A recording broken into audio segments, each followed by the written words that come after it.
Hey guys, Karis, surpassed 2 here.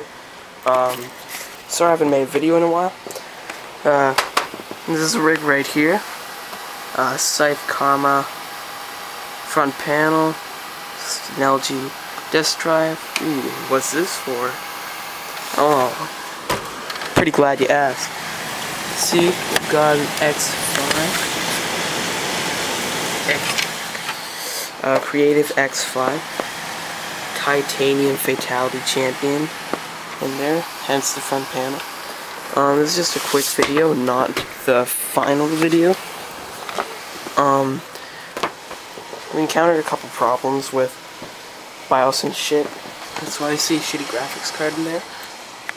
It's a 7300 LE because GTX 9800 GTX Plus had a couple problems, messed up, wouldn't let me post.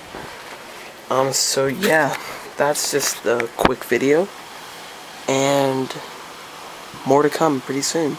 I'll see you guys later. Hey guys, Nick Karis, surpassed 2 here. Last video, I was just showing you the build, and we had a couple bugs. Wasn't the motherboard, didn't RMA that. It turned out to be the video card. So, the build is done. Scythe, I think Karma or Kama, I don't even know. Front panel, pretty decent. As you can see here. Sorry. It's SDHC compatible, so that's a really biggie for, you know, the new cameras and stuff. LG, LightScribe, DVD burner, and the X5 front panel for my Titanium Fatality, and you know, G51s here. Yeah, I know, 17-inch CRT. Whoopsie daisy. I know it sucks, but we'll get a 24-inch. And for those of you who think that the G51s, you know, they're not the best, 120 bucks got me that, paired with the X5 Titanium Fatality in True 5.1, they're unbelievable. We captured their flag. So, that's it, and I'll show you the innards of it.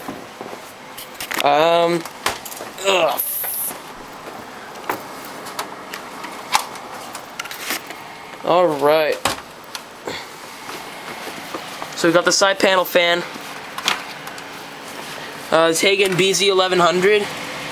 For now it's overkill, but we went for a budget system until the summer, when I'm going to do a major upgrade. In here, this is a Sapphire HG4870 graphics card. Underneath in the PCI Express X16 is the X5 card, Titanium Fatality Champion. Well, it's actually the Pro card with the front display. It's called the Champion series. It's just a bundle. The Dominator airflow fan with an Apogee GTZ CPU cooler water block. The Swift Tech MCP 655 pump. Ow. And so we've got 2 Seagate Barracuda 500 gigabytes. They're just in RAID 1 for now. Yeah, because I'm gonna be backing up and stuff. So far, they haven't been giving me any trouble though. Those are my storage drives, along with the 150 gig Velociraptor. And yeah, so it's a Q9450 processor. Currently stock clocked because we've got some air in the liquid cooling system, so I don't think it'll be able to handle that. We need to do a second T-line to bleed the air out, so we can fill it and bleed the air out at the same time, so it doesn't get fucked up and the air will come out where we're filling it from. That's what happened. So we're gonna put a second T-line on that. And well, that's it. Basically, the radiator has 2 tri-cools on it, tri-cool on the back, a red LED. Alright, I'm back. Sorry about that, guys. Filled up all the space on my memory card. It's an 8 gig. And we've got a 16 gig also. Right over here. Haven't put it to use though. It was only 20 bucks, so it's a good deal. These are the games I'm playing right now. And yeah, so it's a pretty nice computer for now. In the summer I'm gonna do a major upgrade. Upgrade the graphics card, motherboard, CPU, RAM, all that stuff to a Core i7 and an unknown graphics card for the moment. You know, GT300 GPU or GT212. It depends on the name of it when NVIDIA comes out with it. That's gonna be it. We're gonna take all this, put it into a CM sniper case, and upgrade the Velociraptors to a 300 gig, and get another hard drive, PSU and stuff. So we'll have another computer and a badass Core i7 rig. And you know, here's a Cosmos S. Really nice case. And that's it for now. You know, no cold cathodes or anything, but it's decent. The only one big problem with this power supply is it's not fully modular. It has like modular, you know, like modular kit cables, I guess, like PCI Express sort of kits. It comes with like an 8-pin and 6-pin for each PCI Express cable. And right now we've got 2 SATA powers in there. And it's kind of messy because there's nowhere to put the extra cables on the non-modular part. But that's it. And so far the 4870 has been giving me really good performance. Around 35 FPS average in GTA 4. Not maxed out though, only textures on medium, but that's about it. I'll do a couple gameplay videos and show you all about that. See you guys later. Alright guys, just a quick overview. So it's a Cosmos S case.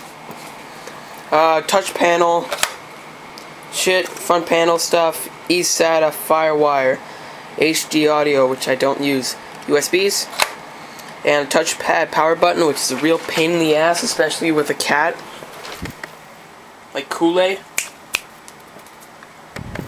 Alright, so Scythe, I forgot again, Karma front panel, can use SDHC, so it's really useful. LG disc burner, DVD 22 times with LightScribe. X-Fi Titanium Fatality Champion Series front panel for the Titanium Fatality in here with a 4870. This is not the same as the last video. The last one was a 512 megabyte. This one's a 1 gigabyte frame buffer, or whatever you want to call it. Apogee GTZ CPU block. 2 tri-cools on the rad. Tri-cool on the back. Liquid cooled. T-line's fucked up and there's a lot of air in the system right now. So we're going to put a fill port right in here. Drill a hole. So we have 2 Seagate Barracuda 500 gigabytes in RAID 1, the MCP 655, Velociraptor right here, 150 gig, RAM cooler for the Corsair Dominator, 4 gigs, PC2 8500, 1066 megahertz, BZ1100. What else? I think that pretty much covers it. Oh yeah. 780i FTW motherboard in there. That's not overclocked yet with a Q9 450 until we fix up the liquid cooling. So that's about it. And we are going to, in the near future, we're going to be doing product overviews and reviews on the Sidewinder X8 and the Specialized P2. See you guys later.